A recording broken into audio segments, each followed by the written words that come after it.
ನಮಸ್ಕಾರ, ನಾನು ಬಿಆರ್ ನಾಯ್ಡು. ಬೆಂಗಳೂರಿನಲ್ಲಿ ಇತ್ತೀಚೆಗೆ ನಡೆಯುತ್ತಿರುವ ವಿದ್ಯಮಾನವೊಂದನ್ನು ಸಾರ್ವಜನಿಕರು ಗಮನಿಸಿರಬಹುದು. ಪ್ರತಿಯೊಂದು ಮುಖ್ಯ ರಸ್ತೆಯ ಬದಿಗಳನ್ನು ಸಹ ಆಕ್ರಮಿಸಿಕೊಂಡಿರುವ ಬೀದಿ ಬದಿ ವ್ಯಾಪಾರಿಗಳು ಪಾದಚಾರಿಗಳ ಮೇಲೆ ಆಟಾಟೋಪ ತೋರಿಸುತ್ತಿರುವುದು ಹಾಗೂ ಇದರಿಂದ ರಸ್ತೆ ಅಪಘಾತಗಳ ಪ್ರಮಾಣ ಗಣನೀಯವಾಗಿ ಹೆಚ್ಚುತ್ತಿರುವುದು. ಕಳೆದ 3 ವರ್ಷಗಳಲ್ಲಿ ರಸ್ತೆ ಬದಿಯ ಬೀದಿ ವ್ಯಾಪಾರಿಗಳ ಹಾವಳಿಯಿಂದ ಪ್ರಾಣ ಕಳೆದುಕೊಂಡಿರುವ ಜನರ ಸಂಖ್ಯೆ ಸಾವಿರಾರು ಮಂದಿ.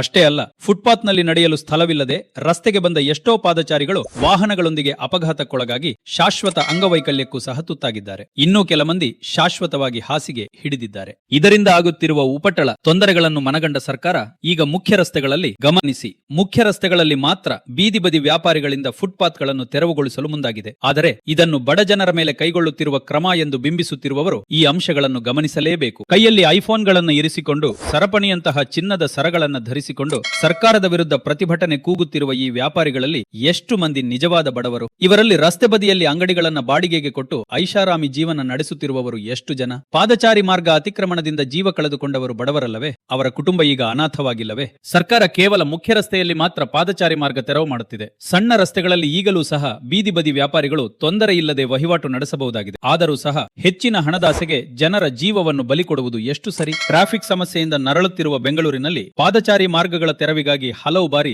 ಸಾರ್ವಜನಿಕರೇ ಮನವಿ ಸಲ್ಲಿಸಿದ್ದಾರೆ. ಇವರಿಗೆ ಆಗುತ್ತಿರುವ ತೊಂದರೆಗೆ ಲೆಕ್ಕವಿಲ್ಲವೇ? ಒಂದೊಂದು ಪ್ರದೇಶಗಳಲ್ಲಿಯೂ ಸಹ ಬೆರಳೆಣಿಕೆಯಷ್ಟು ಜನರ ಅನುಕೂಲ ಲಾಭಕ್ಕಾಗಿ ಕೋಟಿ ಕೋಟಿ ಜನರ ಜೀವವನ್ನು ಒತ್ತೆ ಇಡುವುದು ಸರಿಯಾದ ಮಾರ್ಗವೇ?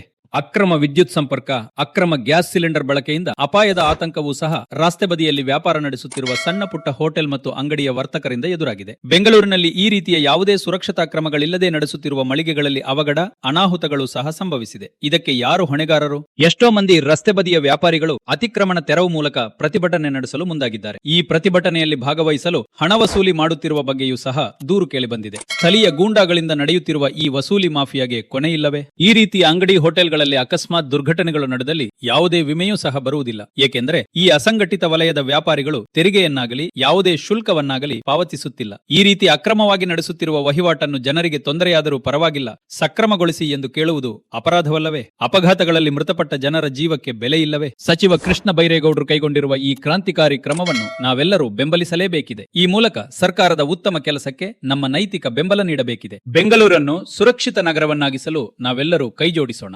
ವಂದನೆಗಳು. ಇದೇ ರೀತಿಯ ವಿಡಿಯೋಗಳಿಗಾಗಿ team B R Naidu channel subscribe ಮಾಡಿ.